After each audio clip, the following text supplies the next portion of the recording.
First, check or reconnect the flex cable connection from the panel or LCD.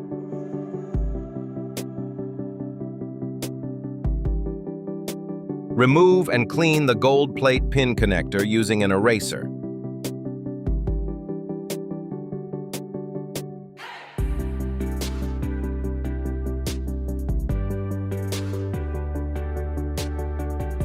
Return it inserted properly and put tape on it so it doesn't move.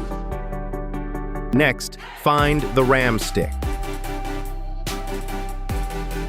Remove and clean the gold plate pin connector using an eraser.